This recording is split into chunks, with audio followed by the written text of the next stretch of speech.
Good afternoon, everyone. This is Mitchell back here on my YouTube channel. I cannot believe I get to stream this live, so I'm very excited to be with you guys. I would say it's a 30-minute episode, just an implementation there. And the NCAA Final Four for the men's is this Saturday through Monday for the ending of the national championship game. The women's game will start on Friday, the two semifinal games. And then Sunday at 2:30 p.m. on ABC will be the championship game for them. But I gotta do predictions a different time for the NCAA women because the men's Final Four is more set. And tonight we have really good women's NCAA games. So the men's Final Four, we first start off with a pretty big matchup, and the Duke Blue Devils. I thought because I had the future on them to win it all, did not do it, and they were up at halftime. I took a nap, and they were up by 4. And then all of a sudden all of a sudden they're down 10 right when I wake up at the 8-minute mark. It was honestly a really crazy low scoring game. There's been some of that in the tournament, but it's still been fun to watch, and I'm just enjoying thoroughly that it's on because it goes way too fast, and one shiny moment is right near us. But their best player for NC State is literally tearing it up out there. I'm gonna go get something to drink, so I will be right back with you guys.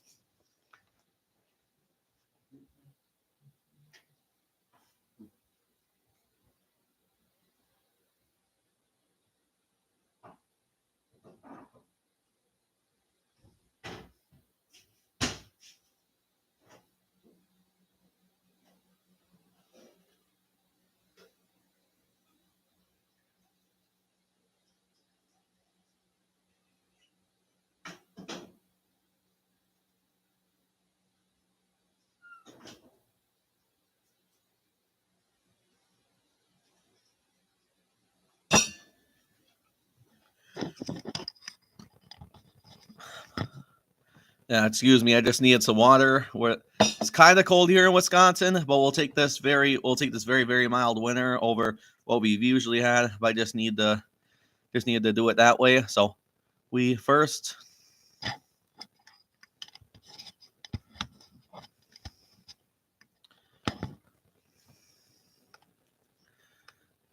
I'm just doing a little research here so I can share which players. Zach Edey, of course, a lot of people know him, the ones that are avid college basketball fans. No.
So let's go over NC State's roster first.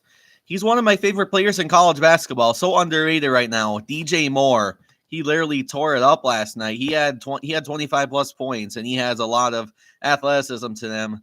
And I cannot believe I got the bet right, but I bet on them to beat Duke on the Thursday of the ACC tournament, and then the ACC championship game. I had them right also to win that one too. And then of course they beat Virginia because Virginia knows how to slump a lot in the ACC tournament. But that's the first day, but still get a good win out of them.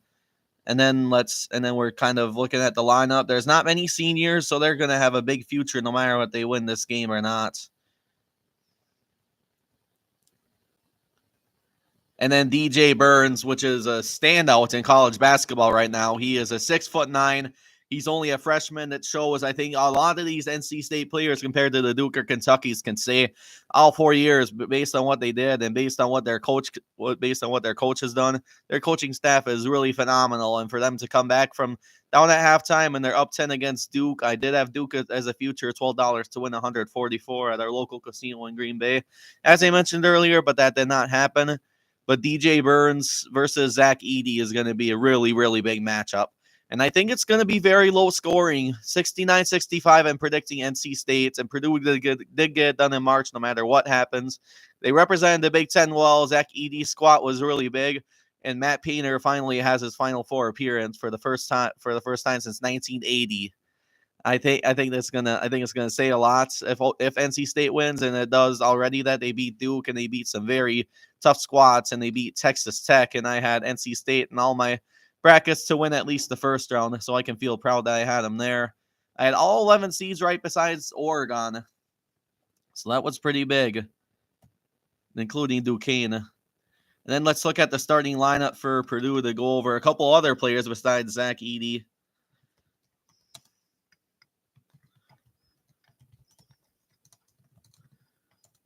I want to make this at least 30 minutes, so just bear with me on the time in here.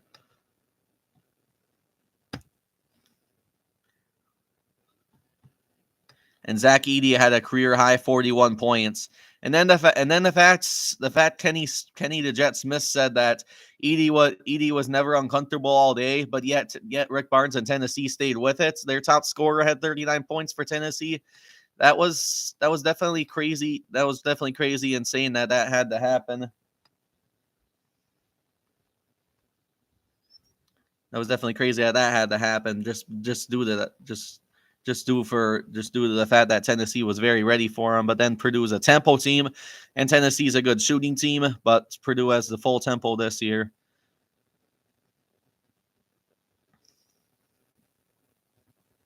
So we have Lance Jones, who's it does say their years. He's a freshman. Jace Reel is a freshman. Ethan Morin is a freshman. Sam King, he is a sophomore. Josh First is a freshman. Edey is the only senior. So the fact they're getting everybody back, I don't think Painter's going to retire for a very long time, folks. They could at least do damage in the not the ACC, but the Big Ten tournament. And the fat Bucky the Badger beat them. That was really big, and I also got that right. I'm the underdog in many ways this year, but the fact there's a lot of seniors returning, the fact there's a lot of players returning, there's only 2 seniors, and then Mason Gillis had 28 points as well as 8 rebounds yesterday. He was a stud, and if I had him on Prize Picks, I probably would have won a pairing with him for how good he played. So I got to go with Alabama's roster next.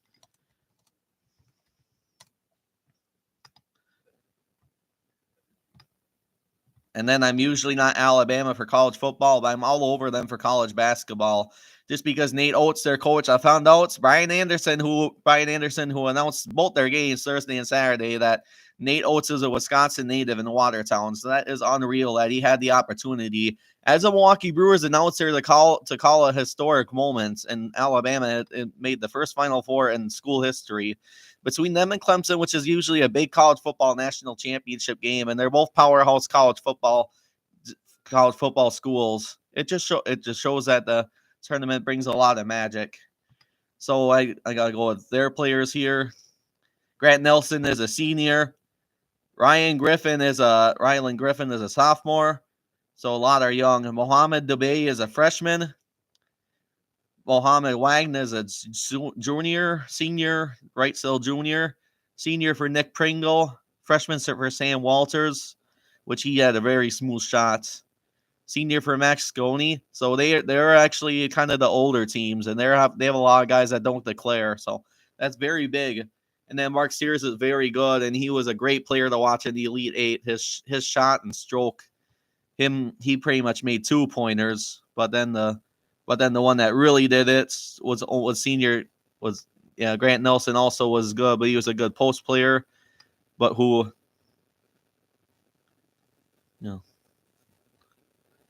really did it was Sam Walters. And then he could be on the transfer portal eventually for how good they are.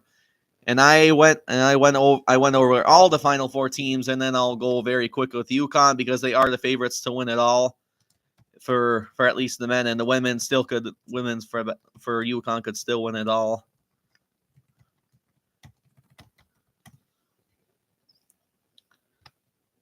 then please feel free to comment during this live or after the live, because I cannot believe I get to do it finally. So it's going to upsize my channel a lot when I can do uploads when I'm all home alone, when I'm watching big sporting events or anything like that. They have Solomon Ball, who's a freshman. They have Tristan Newton, who was a very big stud, and he tore it up. And they only were up for at halftime, but then they had a 30-0 run in the second half, and they looked unbelievable, and they looked national championship worthy, where they can pull out the first repeat national championship in basketball since 2006 and 2007 with Billy Donovan and Joakim Noah squats. So I think that really could happen. They could pull it out for the first time since 2006 and 2007. Cam Spencer is very good down low. Anthony Hurley is a senior. Ross is a freshman. Singagar is a freshman. Sophomore Donovan Klinglin, and he's a very big one. Alpodalist Romaglu is a sophomore. Samson Johnson is 6'10". But Donovan Klinglin was maybe one of the best posts in basketball besides Zach Easy. But I have to go with UConn, even though I really hope Alabama wins. They had a great run to this point. I think UConn is going to win 75-60. I think Alabama is going to have a really tough test here, folks.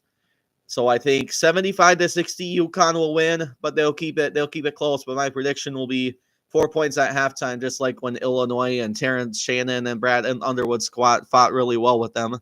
They fought really well with the defending champs and the probable national champion. A lot of people, including myself, have UConn winning it all. So I have 75-60 for this final score. The Alabama game, due to a lot of low-scoring games this tournament. So, and then teams get very exhausted and everything. And then Purdue, I have losing at, like I said earlier, 79-75 to NC State to get their magical Disney World run to continue. I just have to say thank you all for sharing your input and insights, and I'm very, very happy to have this channel. Very happy to have this channel going on again, and to do a lot more of these will be very good, and to just grow a lot of my channel. So hope everybody has a great Easter Monday. Happy late Easter to all, and we'll see you tomorrow. We'll see you eventually soon for the women's Final Four predictions, because they're going to be great games. Enjoy those games tonight, and have a great Monday.